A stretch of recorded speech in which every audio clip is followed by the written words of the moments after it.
bang nakagawa ng kasalanan sa inyo? Gusto nyo ba na maghingi ito ng tawad sa inyo? Gusto nyo ba na makonsensya ang taong ito?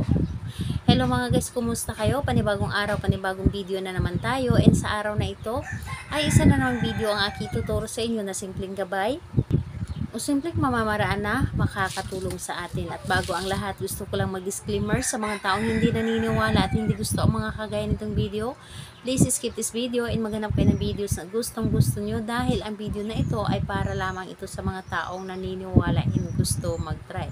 Sa lahat po ng mga nagko-comment po dito sa aking video, dito sa loob ng aking channel, mag-ingat sa lahat ng mga nagre-reply sa inyo na dinadala kayo sa kanilang WhatsApp and Imo app upang makaiwas po tayo sa scam. Ngayon po, ituturo ko sa inyo paano makonsensya, paano mahingi ng tawad sa inyo ang taong nakagawa sa inyo ng kasalanan. Sa kahit anong klaseng kasalanan, pwede po ninyo itong gawin o sa kahit sinong tao, basta't alam po ninyo na ito ay nagkakasala sa inyo.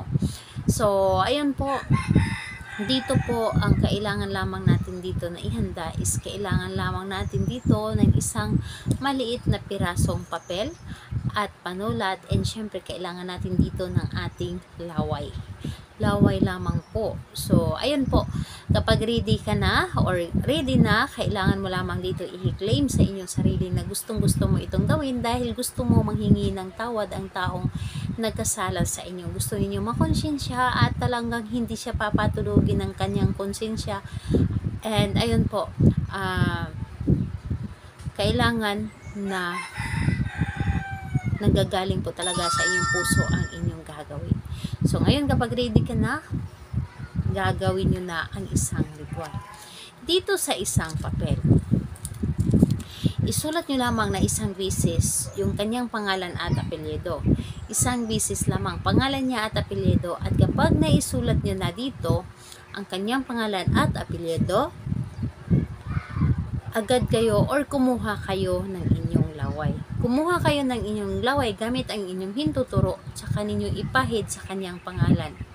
Kapag naipahid nyo na dito sa kanyang pangalan, agad ninyo itong punitin. So, agad ninyong punitin, and pagkatapos nun, sabihin po ninyo, simula ngayon, makonsensya ka sa lahat ng mga ginawa mo sa akin at hindi ka makakatulog hanggat hindi ka makakahingi ng tawad sa akin. Sabihin nyo lamang kung ano man ang gusto ninyo.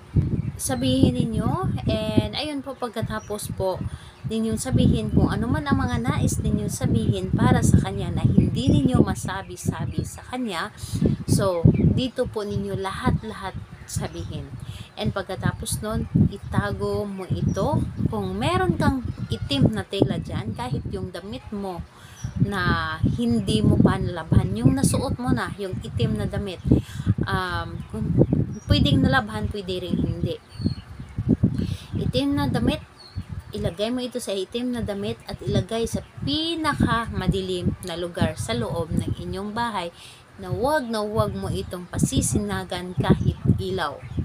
So, ayan po, itago mo ito ng isang linggo, tsaka mo ito kunin at itapon.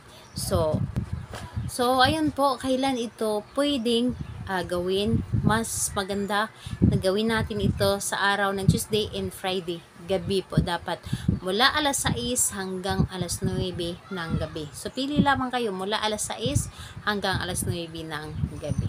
So ayun po, salamat po sa inyo. Bye bye everyone. God bless.